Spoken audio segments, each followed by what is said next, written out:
நாளைய தினம் தமிழகத்துக்கு வருகை தரக்கூடிய பாரதத்தின் பிரதமர் மரியாதைக்குரிய திரு நரேந்திர மோடி அவர்கள்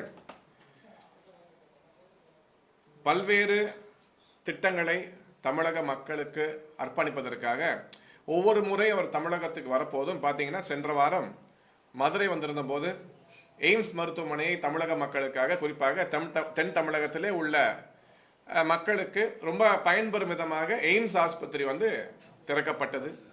அதே போல நாளைய தினம் திருச்சி வருகை தரக்கூடிய பிரதமர் அவர்கள் புதன்கிழமை நாளை மறுநாள் வரக்கூடிய பிரதமர் அவர்கள் பல்வேறு திட்டங்களை தமிழக மக்களுக்கும் நாட்டுக்கும் அர்ப்பணிக்க வருகை தருகிறார். அது மட்டும் இல்லாமல் என்டிஏ நடத்தக்கூடிய மாபெரும் பொதுக்கூட்டத்திலே கலந்து கொண்டு திராவிட முன்னேற்ற கழகத்தோட அவல ஆட்சி, குறிப்பாக இந்த 5 ஆண்டு காலம் தமிழக மக்கள் விடியல் என்ற நம்பிக்கையோடு வாக்களித்து பட்ட அவதி அவஸ்தை எல்லாத்தையுமே தமிழக மக்களுக்கு தெளிவாக எடுத்துரைத்து வரப்போகின்ற சட்டமன்ற தேர்தலிலே தமிழக மக்கள் எதிர்பார்க்கக்கூடிய அவர்களுக்கு தேவைப்படக்கூடிய இந்த டிசர்விங் கவர்மெண்ட்னு சொல்லுவாங்க, அந்த மாதிரி தமிழக மக்கள் டிசர்வ் செய்யக்கூடிய ஒரு டபுள் இன்ஜின் சர்க்கார், மத்தியில் இருக்கக்கூடிய அரசாங்கம் தரக்கூடிய நல்ல திட்டங்களை உள்ளபடியே தமிழக மக்களுக்கு எடுத்து சென்று தமிழக மக்களை இந்த இலவச கலாச்சாரத்திலிருந்து எடுத்துட்டு ஒரு உண்மையான வளர்ச்சி பாதையிலே செல்லக்கூடிய ஒரு அரசாங்கம் அமைவதற்கான ஒரு மாபெரும் பொதுக்கூட்டமாக பிரைம் மினிஸ்டர் எத்தனையோ நாடுகளுக்கு செல்கிறார்கள். இந்தியாவில் எத்தனை மாநிலங்கள் இருக்கின்றன, இருந்தாலும் தமிழக மக்கள் மீது எவ்வளவு ஒரு கவனம் இருந்தால், ஏற்கனவே ஜனவரி மாதம் 23ஆம் தேதி மதுராந்தகத்துக்கு வருகை தந்தார்கள். அதுக்கப்புறம் மார்ச் 1 மதுரைக்கு வந்தாங்க. இப்போ மார்ச் 11 திருச்சிக்கு வராங்க. ஸோ இத்தனை வேலைப்பாடுகளுக்கு நடுவே தொடர்ச்சியாக தமிழகத்துக்கு நீங்கள் 2024 பார்லிமெண்ட் எலெக்ஷனுக்கு அப்புறமே பார்த்தீங்கன்னா கூட எத்தனையோ முறை தமிழகத்துக்கு தொடர்ச்சியாக திட்டங்களை வாரி வழங்கி கொண்டிருக்கிறார்கள். பட்ஜெட்டில் கூட பார்த்தீங்கன்னா தமிழகத்துக்கு எத்தனையோ நல்ல திட்டங்கள் வருவதற்கான சாத்தியக்கூறு ஏற்பட்டிருக்கு. ஸோ தமிழகம் மீது எப்போதும் அதிக அக்கறை கொண்ட பிரதமராக நரேந்திர மோடி அவர்கள் இருந்து கொண்டு வருகிறார்கள். இந்த என்டிஏ கூட்டணி ஒரு மிக பலமான கூட்டணி, வலுவான கூட்டணி. ஏற்கனவே மதுரையெல்லாம் இருக்கக்கூடிய கூட்டம், அங்கே சேர்ந்த கூட்டம் ஒரு வெற்றிக்கான சூழ்நிலையை ஏற்படுத்தி எதிர்கட்சிகள் இன்னைக்கு புலம்பும் நிலையை ஏற்படுத்தி இருக்கிறது. இன்னைக்கு திமுக பார்த்தீங்கன்னா முதல்வருக்கும் சிதம்பரம் போன்ற நபர்களுக்கும் அதிமுக மேல் அதிக பாசம் வந்துருச்சு. பிஜேபி கிட்ட மாட்டிக்காதீங்க அப்படின்னு சொல்றாங்க. ஸோ அதிமுகவை காலம் முழுவதும் எதிர்த்த திமுக இன்னைக்கு அதிமுக மீது இன்னைக்கு பாசம் கொண்டு அவங்களை காப்பாற்ற முயற்சி செய்யக்கூடிய ஒரு சூழ்நிலை ஏற்படுத்த பார்க்கிறார்கள். இது என்னன்னு கேட்டீங்கன்னா தோல்வி பயம். இன்னைக்கு என்டிஏ கூட்டணி பலமாக இருக்கிறது. பாஜகவும் அதிமுகவும் ஒன்று சேர்ந்து, அதாவது ஒன்று சேருவது என்பது தலைவர்கள் லெவல்ல கிடையாது, தொண்டர்கள் லெவல்ல, இன்னைக்கு அடிமட்ட லெவல்ல தொண்டர்கள் மத்தியிலே ஒரு பிணைப்பு ஏற்பட்டிருக்கு. ஸோ இந்த பிணைப்பின் காரணமாக நிச்சயமாக ஒரு மிகப்பெரிய அரசியல் மாற்றம் என்பது தமிழகத்திலே நடைபெற போகிறது. அதுக்காக எதெல்லாமோ பண்ணி பார்க்கறாங்க, எப்படிலாமோ ஒரு கன்ஃபியூஷன் உருவாக்கலாம். இந்த கூட்டணி சேராம இருக்கணும், 2024 கூட்டணி சேராம போனதுனால தான் அவங்க வெற்றி பெற்றார் என்பதை உணர்கிறார்கள். அந்த மாதிரியே 26லும் சேராமல் இருந்தால் நது அப்படின்னு யோசிச்சாங்க. ஆனா இன்னைக்கு ஒரு மிக வலுவான கூட்டணி உருவாகி இருக்கிறது. இந்த கூட்டணி நிச்சயமாக வெற்றி பெறும். அதற்கான மற்றும் ஒரு எடுத்துக்காட்டாக இந்த திருச்சி மாநாடு அமைய போகிறது. அதை நாங்கள் அனைவரும் பிரதமரை வரவேற்பதற்காக எதிர்நோக்கி காத்துக் கொண்டிருக்கிறோம்.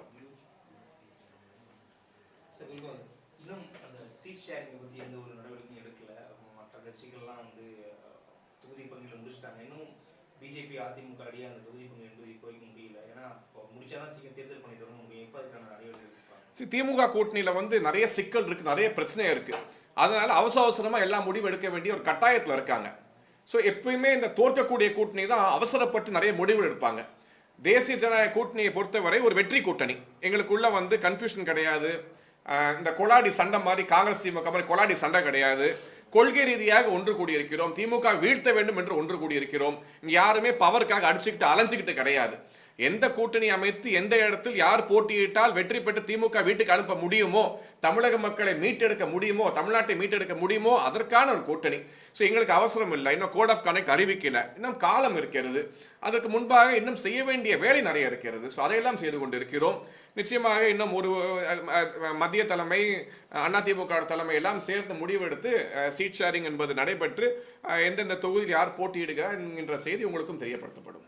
பன்னீர்செல்வம், சசிகலா இவர்களோட நிலைப்பாடு வந்து தென் தமிழகத்துல பாஜக இடம்பெற்றிருக்க தேசிய ஜனநாயக கூட்டணி வெற்றியை பாதிக்கிறதுக்கான வாய்ப்பு இருக்கதா சொல்றாங்க. அதை எப்படி பாக்குறீங்க? எப்போதுமே ஒரு தனிநபர் எந்த கட்சியில சேரலாம் அப்படிங்கிறது அவரோட விருப்பம். அதுல வந்து எந்த விதமான கட்டுப்பாடும் கிடையாது.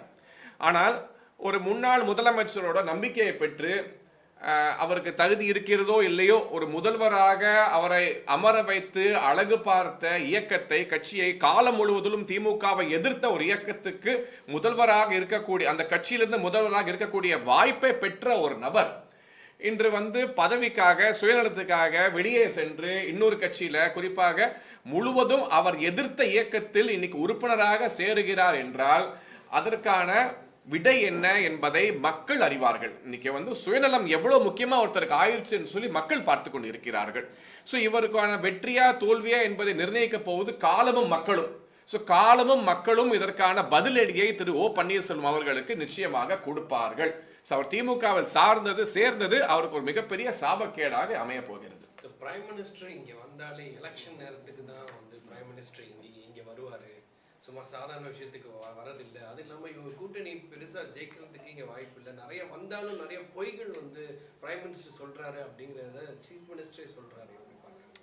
ஸோ 2024 தேர்தல் முடிந்த காலகட்டத்திலிருந்து எத்தனை முறை பாரத பிரதமர் தமிழகத்திற்கு வந்திருக்கிறார் வெர்சஸ் நீங்கள் கூட்டணியில் இருக்கக்கூடிய காங்கிரஸ் கட்சியின் முக்கிய தலைவரான ராகுல் காந்தியோ கார்கேயோ எத்தனை முறை தமிழகத்துக்கு வந்திருக்காங்க அப்படின்னு சொல்லி நீங்க கம்பேர் பண்ணி பார்த்தாலே தெரிஞ்சிடும் தமிழகம் மீது எந்த கட்சிக்கு அக்கறை அதிகமாக இருக்கிறது சொல்லி. இன்னைக்கு வந்து காங்கிரஸ் கட்சி என்பது ஒரு பர்செப்ஷனுக்காக தான் நீங்க கூட வச்சிருக்கீங்களே தவிர இன்னைக்கு காங்கிரஸ் மீது உங்களுக்கு அக்கறை கிடையாது.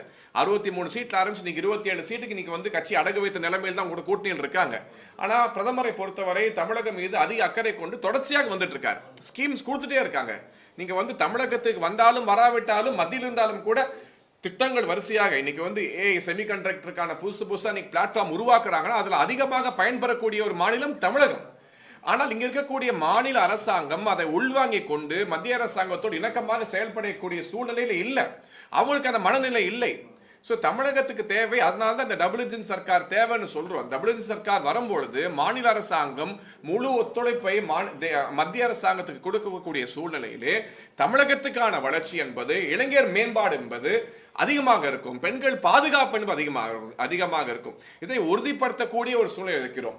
இன்னைக்கு முதல்வர் அவர்கள் இங்க இருக்கக்கூடிய பிரச்சனைகளை, இப்ப நம்ம இன்னைக்கு இன்டர்வியூ பிரஸ் மீட் நடந்துட்டு இருக்கு, ஒரு 2 மணி நேரத்துக்கு முன்பாக செய்தியை பாத்தீங்கன்னா கிருஷ்ணகிரியில ஒரு 70 வயது முதியவரை கொலை செய்து 60 வயது மூதாட்டியை வந்து இன்னைக்கு பாலியல் வன்கொடுமை செஞ்சிருக்காங்க. ஸோ இந்த பாலியல் வன்கொடுமை என்பது தமிழகத்தில் வந்து ஒரு கலாச்சாரத்தில் அங்கமாக திமுக மாற்ற முயற்சி செய்து கொண்டிருக்கிறது. ஸோ அதை மாற்றி அமைக்க வேண்டும். இன்னைக்கு இந்த தவறுகளை எல்லாம் மறைப்பதற்காக, இன்னைக்கு தமிழகத்தில் இருக்கக்கூடிய போதை கலாச்சாரத்தை மறைப்பதற்காக, இன்னைக்கு ஊழல் குற்றச்சாட்டுகள் அமைச்சர்களோட கழுத்தை நெரிச்சிட்டு இருக்கு, அதை மறைப்பதற்காக, இங்க இருக்கக்கூடிய சூழலை மறைப்பதற்காக பிரதமர் மீது குற்றச்சாட்டு, மத்திய அரசாங்கம் மீது குற்றச்சாட்டு, ஹிந்தி திணிப்பு அப்படின்னு முதல்வர் பொய் மேல பொய்யா சொல்றார். ஆனா எத்தனை பொய் சொன்னாலும் எடுபடக்கூடிய தேர்தல் இது கிடையாது. இந்த தேர்தல் என்பது தேசிய ஜனநாயக கூட்டணிக்கான தேர்தல். அதை மக்கள் நிர்ணயம் செய்து முடிவு செய்து விட்டார்கள். சார், அதிமுக மேல இப்போதைக்கு என்ன பாசம் சொல்லி கேக்குறீங்க? தொடர்ச்சியாக திராவிடம் தான் வந்து ஆட்சி செஞ்சுட்டு வருது. அந்த விதத்துல வந்து திராவிடம் வந்து வழி தவறி போயிடக்கூடாது அப்படிங்கிற முறையிலையும் நிறைய கருத்து சொல்லலாம் இல்லையா? அவ்வளவு அக்கறை எல்லாம் திமுக கிடையாதுங்க. அவ்வளவு அக்கறை இருந்திருந்தா இன்னைக்கு வந்து அன்றைய தினமே எம்ஜிஆர் இந்த கட்சியை உதறி தள்ளிட்டு வந்து தனி கட்சி ஆரம்பிச்சிருக்க மாட்டார். திரு எம்ஜிஆர் அவர்களுக்கு, புரட்சி தலைவருக்கு தெரிஞ்சிருக்கு திமுக தமிழகத்துக்கு ஒரு சாபக்கேடு இருக்கக்கூடாது அப்படிங்கிறதுனால தான் அன்றே கட்சி ஆரம்பிச்சு ஆரம்பித்ததிலிருந்து 3 முறை தொடர்ச்சியாக வெற்றி பெற்று வந்தார். இப்ப கூட தமிழகத்தை அதிகமாக ஆண்ட கட்சி அதிமுக தான். இன்னைக்கு திமுக வந்து பொய்னாலும் புரட்டினாலும் ஆட்சியை வந்து அமர்ந்தார்கள். ஆனா இன்று வரை தமிழகத்துக்கு அவர்கள் கொடுத்த வாக்குறுதியை கூட நிறைவேற்ற முடியாத கட்சியாக இருந்து கொண்டு வருகிறார்கள். ஸோ இதெல்லாம் தாண்டி இன்னைக்கு அதிமுக மீது இத்தனை வருட காலமாக எதிர்த்து வந்தீங்க. இன்னைக்குதான் உங்களுக்கு பாசம் வருது. பாசம் என்பது உங்களுக்கு முதல் இருந்தா பரவாயில்ல. இன்னைக்கு வரைக்கும் எதிர்த்து இயக்கம், இந்த 4.5 ஆண்டுகளாக எதிர்த்து இயக்கத்து மீது திடீர்னு ஒரு 2 வாரமா மட்டும் உங்களுக்கு ஏன் பாசம் வந்திருக்குன்னா அதுதான் தோல்வி பயம். நீங்க அந்த 5000 ரூபாய் அறிவித்தலே தோல்வி பயம் தான். அதை தாண்டி இன்னைக்கு அதெல்லாம் நீங்க மக்கள் எடுபடல. ஏன்னா மக்களுக்கு புரிஞ்சிருச்சு, நீ 5000 ரூபாய் கொடுத்துட்டு 10,000 ரூபாய்க்கு ஃபைன் போடுவீங்கன்னு மக்கள் உணர்ந்து விட்டார்கள்.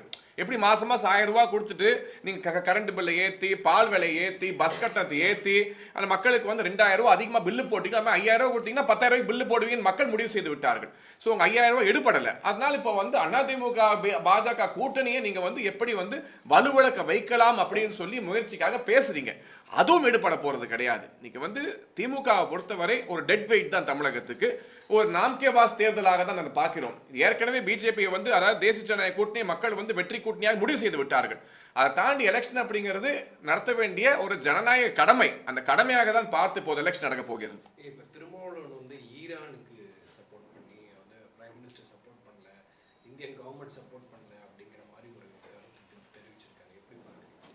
யார் தெரிவிச்சிருக்காங்க சார்? திருமாவளவன் அண்ணன் திருமாவளவன் அவர்கள் ஆபரேஷன் சிந்தூர் டைம்ல வாயை திறக்கல. அதாவது இந்தியாவுக்கு ஆதரவாக வாயை திறந்து பாகிஸ்தானை கண்டிப்பதற்கு எந்த போராட்டமும் முன்னெடுக்கவில்லை. சோ இந்திய திருநாடு மீது இல்லாத அக்கறை அண்ணனுக்கு ஈரான் மீது இருக்கிறது. இன்னைக்கு ஈரான் மீது யார் வார் தொடுக்கிறான்னா இன்னைக்கு அமெரிக்காவும் இஸ்ரேலும் போர் தொடுக்கிறார்கள். உண்மையிலே அண்ணன் திருமாவளவனுக்கு அவ்வளவு அக்கறை இருந்தா நான் கூட அண்ணனுக்கு ஃப்ளைட் டிக்கெட் போட்டு கொடுக்குறேன். அவர் அமெரிக்கா போய் இஸ்ரேல் போயோ ஆர்ப்பாட்டம் செய்யணும். அதை விட்டுட்டு சென்னையில வந்து பேட்டி கொடுத்துக்கிட்டு இன்னைக்கு அவருக்கு இருக்கக்கூடிய நெருக்கடியை இன்னைக்கு வேங்கை வாயில போயிட்டு அங்க இருக்கக்கூடிய மக்களுக்கு குரல் கொடுக்க தைரியம் இல்லாமல் இங்கே நடக்கக்கூடிய நேற்று கூட சிவகங்கையில் நடந்ததுக்கு லாக்அப் டெத் 27 லாக்அப் டெத்துக்கு அதிகமாக சென்று கொண்டு இருக்கிறது. அதை பற்றி வாய் திறக்க வந்து வழி இல்லாமல் இன்னைக்கு எல்லாத்தையும் மறந்து விட்டு ஸோ பாலிடிக்ஸ்ல வந்து எப்போதுமே நம்ம இருக்கோம் அப்படின்னு காட்டிக்கொள்வது அவசியம்.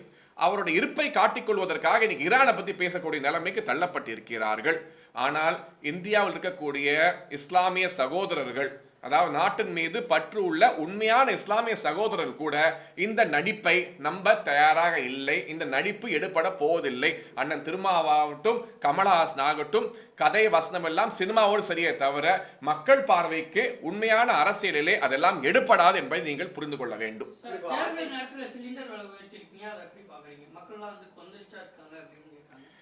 திராவிட முன்னேற்ற கழகம் தேர்தலுக்கு முன்பாக ஒரு மிகப்பெரிய வாக்குறுதியை கொடுத்தார்கள். அதாவது சிலிண்டர் மானியம் என்று பொய் சொல்லி, மாணவர் கடன் ரத்து என்று பொய் சொல்லி, நீட் ரத்து என்று பொய் சொல்லி ஆட்சிக்கு அமர்ந்து வந்திருக்கிறார்கள். மத்திய அரசாங்கத்தை பொறுத்தவரை இந்த சிலிண்டர் விலை, பெட்ரோல் விலை என்பதெல்லாம் ஒரு அரசாங்கம் தனியாக நிர்ணயிக்கக்கூடிய விஷயம் கிடையாது. இது வந்து குளோபல் எக்கானமியை பொறுத்து இருக்கிறது. இன்னைக்கு வந்து ஒரு வார் இருக்கக்கூடிய சூழ்நிலையிலே குறிப்பாக இந்த பெட்ரோல் தயாரிக்கக்கூடிய, கேஸ் தயாரிக்கக்கூடிய, சிலிண்டர்கள் தயாரிக்கக்கூடிய இந்த ஜிசிசி பகுதி என்று சொல்லக்கூடிய நாடுகளிலே இன்னைக்கு வந்து ஒரு போர் மூண்டிருக்கக்கூடிய சூழ்நிலை இருக்கிறது. அப்படி இருந்தாலும் கூட இந்திய திருநாட்டிலே பெட்ரோல் விலை, டீசல் விலை ஏறாமல் பார்த்து கொண்டு மக்களுக்கு வந்து பாதிப்பு இல்லாமல் இருக்கக்கூடிய ஒரு அரசாங்கத்தை மத்திய அரசாங்கம் பாதுகாப்பான ஒரு அரசாங்கம் மக்களுக்கு ஒரு பாதுகாப்பான ஒரு சூழ்நிலை ஏற்படுத்தி கொண்டு இருக்கிறது. இதுக்கு காரணம் நமது பாரத பிரதமர் திரு நரேந்திர மோடி அவர்கள். ஸோ எப்பயுமே வந்து எலெக்ஷனை வைத்தெல்லாம் வந்து மக்களுக்கு வந்து ஏமாற்றுவதற்காக விலையை குறைக்கிறதும் ஏற்றுவதும் அதான் சொன்னால திமுக மாதிரி 5000 ரூபாய் எலெக்ஷனுக்காக தூக்கி அள்ளி வீசும். ஏன் போன வருஷம் கொடுக்குறது 5000 ரூபாய் இப்போ மட்டும் கொடுக்குறீங்க? லாஸ்ட் இயர் கொடுத்துருக்கலாம், அதுக்கு முந்தின வருஷம் கொடுத்துருக்கலாம். எப்போதும் இல்லாத அக்கறை திடீர்னு வந்து நீங்க 5000 ரூபாய் கொடுத்துருக்கீங்க. ஸோ அந்த மாதிரி மக்களுக்கு வந்து கண்கட்டி வித்தை காட்டி மேஜிக் ஷோ காட்டுறதுலாம் பிஜேபிக்கு பழக்கம் கிடையாது. என்ன சூழ்நிலையோ அந்த சூழ்நிலைக்கு ஏற்பதான் சில விஷயங்கள் நடைபெற வேண்டும். ஆனாலும் இன்னைக்கு இன்ஃப்ளேஷன் அப்படின்பது விலை உயர்வு என்பது உலக நாடுகளை பார்க்கும் பொழுது இந்தியாவில் தான் கம்மியாக இருக்கிறது. அதுக்கு ஒரு மிகப்பெரிய பாராட்டினை நமது தமிழகத்தை சார்ந்த பாரதத்தின் நிதியமைச்சர் திருமதி நிர்மலா சீதாராமன் அவர்களுக்கு நம்ம நன்றிகளை தெரிவிக்க வேண்டும். விலை உயர்வு பெருசாக இல்லாமல் இன்ஃப்ளேஷன் வந்து கட்டுப்படுத்தி கொண்டு ஒரு நல்லாட்சியை கொடுத்து கொண்டு வருகிறார்கள்.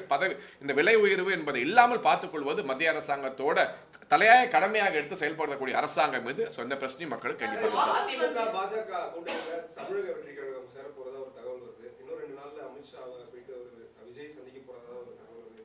ஸோ எப்போதுமே ஒரு வெற்றி கூட்டணி அப்படின்னு வந்துருச்சுன்னா எல்லா கட்சியும் அங்கே போய் சேர்றாங்க அப்படி நியூஸ் வர்றது வந்து ஒரு சகஜமான விஷயம்தான். அப்படித்தான் இப்ப இருக்கக்கூடிய சூழ்நிலையிலே தேசிய ஜனநாயக கூட்டணியில் நிறைய கட்சிகள் வந்து இடம்பெற வாய்ப்பு இருக்கிறது அப்படிங்கிற செய்திகள் உலவரதை நாம் பார்த்து கொண்டு இருக்கிறோம். ஸோ யாரெல்லாம் வந்து சேருவார்கள் அப்படிங்கிறதுக்கு, ஏன்னா உங்களுக்கு நாமினேஷன் பண்ற மினிட் வரைக்கும் டைம் இருக்கு. ஸோ யார் வேணாலும் சேரலாம். பட் தேசிய ஜனநாயக கூட்டணியை பொறுத்தவரை கொள்கை ரீதியாக அந்த திமுக கூட்டணியை தோற்கடிக்க வேண்டும் என்ற நோக்கத்தோடு செயல்பட்டு கொண்டிருக்கிறோம். ஸோ அந்த நோக்கத்தோடு யார் எந்த கட்சியெல்லாம் உண்மையிலேயே அந்த நோக்கம் இருக்கிறதோ அந்த கட்சியெல்லாம் இணைந்து கொள்ளலாம். ஆனா அந்த கட்சிக்கு இணைய வேண்டும் என்று நினைக்கக்கூடிய கட்சிக்கு தமிழக மக்களை காக்க வேண்டும், தமிழகத்தை மீட்க வேண்டும் என்கிற உண்மையான எண்ணம் இருக்க வேண்டும். அந்த எண்ணம் இருப்பவர்களுக்கான கூட்டணி தேசிய ஜனநாயக கூட்டணி. இந்த இந்தியாவோட ஃபார்மேஷன் அதுக்காக தான். இந்த என்டிஏவோட அலையன்ஸ் ஃபார்ம் பண்ணியிருக்கதே. ஸோ கொள்கை ரீதியாக எங்களுக்குள்ள வந்து முரண்பாடு இருக்கலாம், ஆனால் ஒரே ஒரு காமன் ஃபேக்டர், அந்த காமன் ஃபேக்டர் என்னன்னா திமுகவை தோற்கடிக்க வேண்டும், மக்களுக்கு நல்லாட்சி கொடுக்க வேண்டும். ஸோ அந்த எண்ணம் எந்தெந்த கட்சிகளா இருக்கோ அந்த கட்சியெல்லாம் வந்து சேர வேண்டிய இடம் என்டிஏ. அதில் யார் வராங்க அப்படிங்கிறது அவங்க முடிவெடுக்க வேண்டும், கட்சியின் தலைமை முடிவெடுக்கும். சார், காங்கிரஸ் வந்து 60க்கு மேற்பட்ட சீட்டு கேட்டதா நீங்க சொல்றீங்க, ரொம்ப புதிய தகவலா இருக்குது. அப்படி காங்கிரஸ் நிர்வாகிகள் யாருமே சொல்ல, மூத்தவர்களும் சொல்லல. இன்னொன்னு என்னன்னா, திமுகவை நோக்கி பல கட்சிகள் படையெடுத்துட்டு வர்றதுனால அவங்களால எப்படி வந்து அதிகபட்ச சீட்டு கொடுக்க முடியும்? அது ஒரு இது இருக்குது இல்ல. இப்ப அதிமுக பாஜக கூட்டணிக்கு அந்த அளவுக்கு ஃபேம் இல்லாததுனால இவங்க ஒரு லிமிடெட் சீட் தானே தர முடியும். 60 சீட்டை வந்து இந்த தேர்தலில் காங்கிரஸ் கேட்கிற சூழ்நிலையில இல்லை. ஏன்னா காங்கிரஸுக்கான வலு இன்னைக்கு தமிழகத்தில் இல்லை என்பது அவர்கள் உணர்கிறார்கள். ஆனால் 2011 காங்கிரஸ் தமிழகத்தில் எத்தனை இடங்கள்ல போட்டியிட்டாங்க, 2016 எத்தனை இடங்கள்ல போட்டியிட்டாங்க, 2021 எத்தனை இடத்துல போட்டியிட்டாங்க. ஒரு கட்சின்னு இருந்தா ஒவ்வொரு தேர்தலையும் அவங்க போட்டியிட்ட இடத்தை விட அதிக இடங்கள்ல போட்டியிட்டு அந்த மாநிலத்திலே அவர்கள் தடம் படிக்க மக்களுக்காக சேவை செய்யக்கூடிய இயக்கமாக இருக்க வேண்டும். அதான் ஒரு கட்சிக்கு அழகு. ஆனா காங்கிரஸை பார்த்தீங்கன்னா 60லேருந்து 40ஆக மாறி 20ல் வந்து நிக்கிறாங்க இன்னைக்கு. ஸோ படிப்படியாக 20 சீட்டாக தொடர்ச்சிட்டு நிற்கிறாங்க. அண்ணன் திருமாவளவன் கூட தேர்தலுக்கு தேர்தல் எப்படி 6 சீட்டு வாங்கி நின்றுறாரு. ஆனால் காங்கிரஸ் பாருங்க தேர்தலுக்கு தேர்தல் அப்படியே அவங்களோட வாக்கு வங்கி இழந்து கொண்டே வந்து தமிழகத்தில் ஒண்ணுமே இல்லாத கட்சியாக மாறிக்கொண்டு வருகிறார்கள். தன்மானத்தை அடகு வைத்து இன்னைக்கு தேர்தல் கூட்டணிக்காக தேர்தல் கணக்குக்காக போட்டியிடக்கூடிய கட்சிகள் தான். இது ஒரு பக்கா அடிமை கூட்டணி. திமுகவுக்கு காங்கிரஸ் அடிமை, காங்கிரஸுக்கு திமுக அடிமை. ஸோ அடிமை கூட்டணியாக இன்னைக்கு தமிழகத்தில் இருந்து கொண்டு வருகிறார்கள். அடிமை கூட்டணியா இருந்தாலும் தொடர்ச்சியா மக்கள் வெற்றியை தானே கொடுத்துட்டு வராங்க. நீங்க வந்து 2024 பொறுத்தவரை இன்னைக்கு வந்து ஒரு ஸ்பிளிட் இன்னைக்கு இருக்கக்கூடிய என்டிஏ இன்னைக்கு இல்ல. இந்த என்டிஏ 2024 இருந்தனாலே அவங்களுக்கு புரிந்திருக்கும் எவ்வளவு பெரிய ஒரு இமாலய வெற்றியை என்டிஏ கூட்டணி தமிழகத்திலே பெற்று இருக்கும் அப்படிங்கிறது புரிஞ்சிருப்பாங்க. அன்னைக்கு ஒன்று சேர முடியாத சூழ்நிலை. ஆனா இன்று ஒன்று சேர்ந்து இருக்கிறோம். இந்த ஒன்று சேர்ந்த எங்கள் பலம் என்பது 2026 மக்களுக்கு நிரூபித்து ஒரு நல்லாட்சி, மக்களாட்சியை நிச்சயமாக தமிழகத்திலே மக்களுக்கு கொடுக்கும். தலைவர் விஜய் மேல ஒரு குற்றச்சாட்டு 3 நாளா போயிட்டு இருக்குது. குறிப்பா அந்த கட்சியை சார்ந்த பெண் நிர்வாகிகளை அவர் சில விஷயங்களை தவிர்த்திருக்கலாமா பொது நிகழ்ச்சிக்கு போகையில அப்படிங்கிற மாதிரி சொல்றாங்க. அந்த வீடியோவை எப்படி பாக்குறீங்க? இப்ப அவருக்கு எதிராக எழுந்திருக்கக்கூடிய அந்த குற்றச்சாட்டுகள் எப்படி வராங்க? சரி, பப்ளிக் லைஃப்ல இருக்க ஒரு பர்சனுக்கு பிரைவேட் லைஃப் என்பது ஒரு மிகப்பெரிய கேள்விக்குறியாக இருக்கும். ஆயினும் 2 பக்கம் இருக்கக்கூடிய தரப்பின் வாதங்களை பார்த்துதான் ஒரு கருத்து கூற முடியும். ஆகவே இது அவரோட பர்சனல் விஷயம் என்பதனால் நான் கருத்து கூற விரும்பவில்லை. அதை அவர்தான் முடிவு செய்ய வேண்டும், அதை பற்றி அவர்தான் தெரிவிக்க வேண்டும். தேர்தலில் இது ஏதாவது பெண்கள் வாக்குகளை தாக்கத்தை ஏற்படுத்துமா? நிறைய பெண் ரசிகர்கள் விஜய்க்கு உண்டு. இது அவங்களுக்கு ஒரு தாக்கத்தை தமிழக பெண்கள் வந்து ரொம்ப எமோஷனலா ரொம்ப கனெக்டடா இருக்கக்கூடிய நபர்கள்.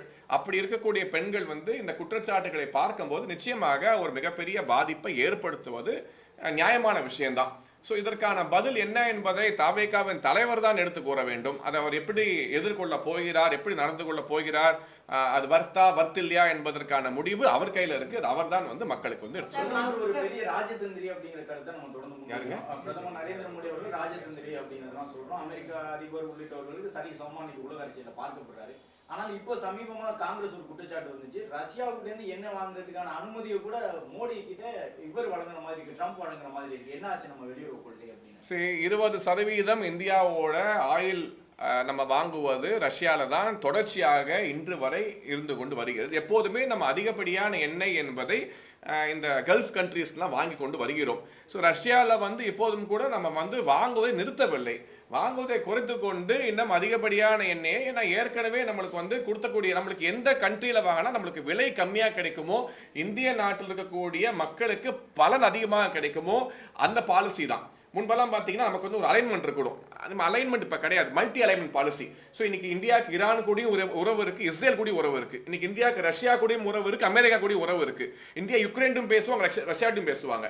ஸோ இன்னைக்கு ஒரு மல்டி அலைன்மெண்ட், எல்லா நாடுகளோடும் சமமான உறவை வைக்கக்கூடிய சூழ்நிலைக்கு ஒரு இண்டிபெண்டன்ட் பாலிசி.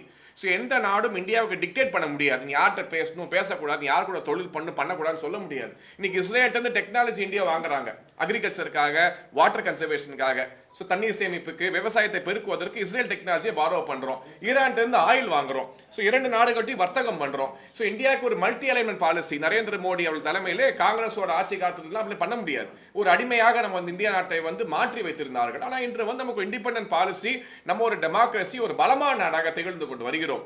ஸோ ஆகவே இப்படிப்பட்டிருக்கக்கூடிய சூழ்நிலையிலே நம்ம எந்த நாட்டில் வந்து எண்ணெய் வாங்கலாம், கச்சா எண்ணெய் வாங்கினால் நம்ம நாட்டுக்கு பலனோ, நமக்கு வரி கம்மியா இருக்குமோ, வருமோ, நமக்கு அதிக பலன் வருமோ அந்த நாட்டிலே பர்ச்சேஸ் பண்ணி நாட்டு மக்களுக்கு அந்த பலனை நேரடியாக தரக்கூடிய ஒரு அரசாங்கம் மத்திய அரசாங்கம். சார், மகளிருக்கு 5000 ரூபாய் எவ்வளவு பேர் இந்த நிகழ்ச்சியில பங்கேற்பாங்க? இது என்டிஏ ஒரு கூட்டணி கட்சி தலைவர் பங்கேற்பாங்களா இல்ல பிஜேபி சார்ந்தவர்கள் மட்டும் பங்கேற்பாங்களா? எல்லாமே வந்து என்டிஏ கூட்டணி நிகழ்ச்சிகள் தான். இந்த கடந்த 2 நிகழ்ச்சிகளுமே என்டிஏ நிகழ்ச்சிகள். இதுவும் ஒரு மாபெரும் பிரம்மாண்டமான என்டிஏ நிகழ்ச்சி. ஒவ்வொரு பகுதியிலுமே வட தமிழ்நாட்டுக்கு மதுராந்தகத்திலும் தென் தமிழகத்துக்கு மதுரையிலுமே இப்போ வந்து மத்திய தமிழகத்தை கணக்கு செய்து திருச்சியிலே நடைபெற்று கொண்டு வருகிறது. எல்லா ஊர்களிலுமே 4-5 லட்சம் நபர்களுக்கு மேல் கலந்து கொண்டு வருகிறார்கள். அப்போ அதையும் தாண்டி இன்னும் அதிக நபர்கள், ஏன்னா வாகனங்கள் அந்த பகுதியில் வாகனமே கிடைக்க மாட்டேங்குது புக் பண்ணுறதுக்கு. அத்தனை வாகனங்களும் மாற்றி மாற்றி ஒவ்வொரு கட்சியாக எடுத்துக்கொண்டு பிரதமரை பார்ப்பதற்கு, அண்ணன் திரு எடப்பாடி பழனிசாமி பார்ப்பதற்கு, அவர்கள் பேசுவதை கேட்பதற்கு, திமுக அட்டாக் பண்ணுற என்னெல்லாம் சொல்ல போறாங்க, என்ன திட்டங்கள் கொடுக்க போறாங்க அப்படின்னு பார்ப்பதற்கு கேட்பதற்கு மக்கள் ஆவலோடு இருக்கிறார்கள். ஸோ ஒரு மிகப்பெரிய எண்ணிக்கையிலே இந்த ஊர்களில், ஏன்னா ஒவ்வொரு தடவை மாநாடு போடும்போது பார்த்தீங்கன்னா 7 கிலோமீட்டர் 10 கிலோமீட்டருக்கு டிராஃபிக், மக்கள் உள்ள வர முடியல. ஸோ காவல்துறையோட ஒத்துழைப்பு என்பது மதுரை போன்ற இடங்கள் ரொம்ப கம்மியாக இருந்தது. ஸோ இந்த முறை அந்த ஒத்துழைப்பு எல்லாம் உறுதியாக இருக்க வேண்டும். நடப்பது பிரதமர் நிகழ்ச்சி. ஸோ அதற்கான ஒத்துழைப்பு இருக்க வேண்டும் என்பதையும் நாங்கள் வலியுறுத்தி இப்போ நிகழ்ச்சியை வந்து ஒரு மிகப்பெரிய வெற்றி நிகழ்ச்சியாக மாற்றுவதற்கு களத்திலே வேலை பார்த்துக் கொண்டிருக்கிறோம். மகளிருக்கு 5000 ரூபாய் கொடுத்ததுக்கு சொன்னீங்க. இதுக்கு முன்னாடி வந்து ஸ்டாலின் அவர்கள் கொடுத்தார்களா அப்படின்னு சொல்லிட்டு இப்போ எலெக்ஷன் டைம் ஃபண்ட் ரிலீஸ் பண்றது எவ்வளவு கஷ்டம்னு உங்களுக்குமே தெரியும். இது வந்து மகளிர் வந்து ஒரு பெரிய விஷயமா தான் பாக்குறாங்க. இது நீங்க குறைச்சி எடை போடுறதுக்கு என்ன காரணம்? பொங்கலுக்கு போன வருஷம் பணம் கொடுக்கறதுக்கு முதல்வருக்கு பணம் வரவில்லை. 2024 தேர்தல் நடந்துச்சு. ஸோ 24 தேர்தல் டைம்லயும் கோட் ஆஃப் கான்டக்ட் வந்துச்சு. ஸோ அந்த டைம்லயும் பணம் கொடுக்க முடியாது. அப்பயே அந்த பணத்தை கொடுக்கல.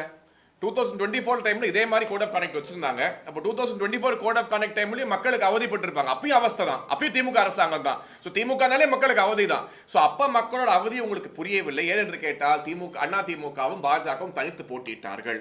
இன்னைக்கு 2 பேர் ஒன்னா போட்டியிட்டால் தோல்வி பயம். ஸோ அன்னைக்கு 2024ல வந்து கோட் ஆஃப் கான்டக்ட் உங்களை அஃபெக்ட் பண்ணல. ஆனா 26ல வரப்போகின்ற கோட் ஆஃப் கான்டக்ட் டேட் அறிவிப்பதற்கு முன்பாகவே தோல்வி பயத்தின் காரணமாக மட்டும்தான் மக்கள் மீது அக்கறை கொண்டில்ல, தோல்வி பயத்தின் காரணமாக மட்டும்தான் நீங்கள் பணம் கொடுத்தீர்கள். இதுதான் உண்மை. இதை மக்கள் மறுபடியும் சொல்றேன். மக்களுக்கு தேவை இன்று இலவசத்தை தாண்டி நல்ல கல்வி, வேலை வாய்ப்பு, நல்ல சுகாதாரம், மருத்துவ வசதிகள், நல்ல வேலை வாய்ப்புகள், டெவலப்மெண்ட், இதான் மக்கள் பார்க்க ஆரம்பித்து விட்டார்கள். இலவசம் என்பதெல்லாம் தாண்டி மக்கள் போயிட்டாங்க.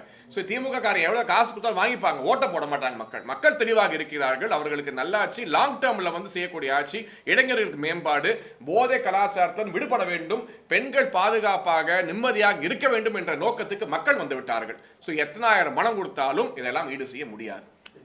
ஒரே நாடு ஒரே தேர்தல் வெளியிட்டிருந்தார். விஜயுடைய அந்த தேர்தல் வாக்குறுதிகள் வெளியிட்டிருந்தாரு. நீங்க சொன்ன மாதிரி ஃப்ரீ வேணாம் அப்படின்ற மாதிரி சொல்றீங்க. ஆனா அவரு வந்து முழு பேருந்துகளுமே இலவசமா பெண்களுக்கு கொடுக்கப்படும் அப்படின்னு பல்வேறு இலவச திட்டங்களை அறிவிக்கிறாரு. புதுக்கட்சி தொடங்குவதும் இலவசத்தை தமிழக மக்களை திணிக்கிறது எப்படி பாக்குறீங்க? நடிகர் விஜய் வந்து சர்க்கார்னு படம் நடிச்சிருந்தாரு. அதுல கூட பாத்தீங்கன்னா இந்த ஃப்ரீயா கொடுத்த மிக்சி கிரைண்ட்லாம் தூக்கி போட்டு உடைக்கிற மாதிரிலாம் சீன் வச்சிருந்திருப்பாரு. ஸோ உணர்ச்சி வசப்பட்டு எடுத்துட்டாரோ அப்படின்னு ஃபீல் பண்ணிட்டு இருப்பாரு. இப்போ இன்னைக்கு வந்து பாத்தீங்கன்னா சூப்பர் 6 அப்படிங்கிற பேர்ல அறிவிச்சிருக்கு. சூப்பர் 6 தானே? சூப்பர் 6 அப்படிங்கிறதே பாத்தீங்கன்னா ஒரு லாட்டரியோட பேரு. ஸோ லாட்டரிங்கிறது வந்து ஏற்கனவே விஜய் கூட நிறைய கனெக்ஷன் இருக்கு. ஸோ அவர் அறிவிச்ச திட்டமும் சூப்பர் 6 லாட்டரிங்கிற பேரெல்லாம் அவர் அறிவிச்சிருக்காரு. ஸோ அவர் அரசியல் கட்சியே ஒரு லாட்டரி போல தான். அடிச்சா லக்கு, ஒரு கேம்பிளிங் தான் அவர். ஸோ கேம்பிளிங் மாதிரி தான் பாலிடிக்ஸ் பண்ணிட்டு இருக்காரு. ஒரு குளோரிஃபைட் ஃபேன் கிளப், ஒரு ரசிகர் மன்றத்தை இன்னைக்கு வந்து அரசியல் கட்சி போல் பக்குவம் இல்லாமல், இதை விட பெரிய ஜாம்பவாங்கள்லாம் இருந்திருக்காங்க. புரட்சிக்கு தலைவர் எம்ஜிஆர் இருந்திருக்காரு, நடிகர் திலகம் சிவாஜி கணேசன் இருந்திருக்காரு, சூப்பர் ஸ்டார் ரஜினிகாந்த் இருக்காரு, திரு அஜித்குமார் இருக்காங்க.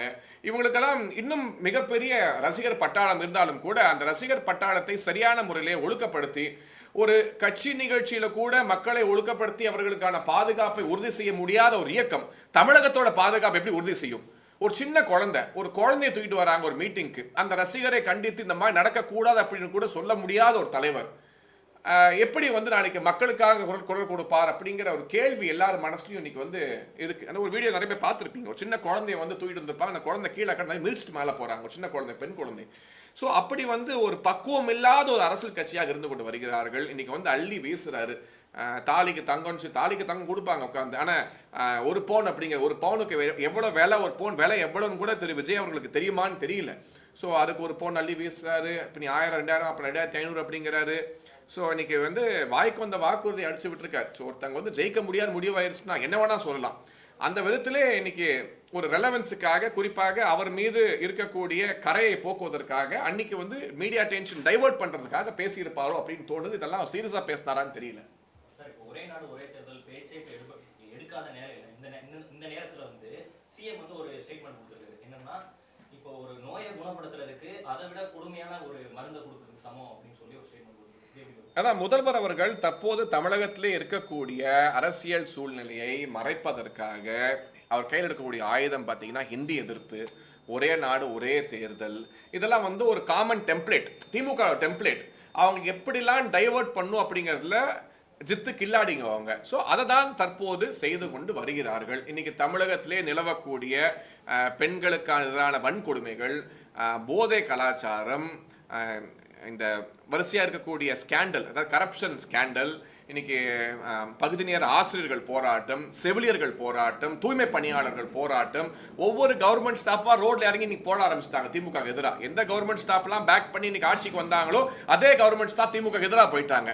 ஸோ அவர்களுக்கு எதிரான ஒரு மனநிலை ஏற்பட்டு இன்னைக்கு தமிழகத்தில் திமுகவுக்கு மிக எதிரான ஒரு சூழ்நிலை நிலவி கொண்டு இருக்கிறது. ஸோ இந்த சூழ்நிலையை மறைப்பதற்காக குறிப்பாக லாக்அப் மரணங்கள், லாக்அப் டெத்து, ஜாதி ரீதியான மரணங்கள் தமிழகத்தை உலுக்கி கொண்டிருக்கின்றன. நீங்க பெரியாரை பத்தி அவ்வளவு பேசுவீங்க, ஆனா ஜாதி ரீதியாக அதிக கொலைகள் நடக்கக்கூடிய மாநிலமாக தமிழகம் மாறிக்கொண்டு வருகிறது. இன்னைக்கு நாங்குநேர்ல ரோட்ல உட்கார்ந்து காஃபி குடிக்கிறவங்க கூட வெட்டுறாங்க. ஒரு பிசிக்கலி சேலஞ்ச்டு பர்சன், அவருக்கு கூட இன்னைக்கு வந்து இன்னைக்கு இது கிடையாது, பாதுகாப்பு, அவரை கூட வெட்டிட்டு போறாங்க. ஸோ இந்த சூழ்நிலையை மறைப்பதற்காக என்ன வேணா பேசுவார் இன்னைக்கு திரு முதல்வர் மு க ஸ்டாலின் அவர்கள். எதை வேணா பேசி திசை திருப்பதற்கான ஒரு முயற்சி தான் இது. ஆனால் இது எதுவுமே நான் மறுபடி சொல்றேன், இந்த பொய்களோ புரட்டுகளோ இந்த தேர்தலை பொறுத்தவரை எடுபட போவது கிடையாது.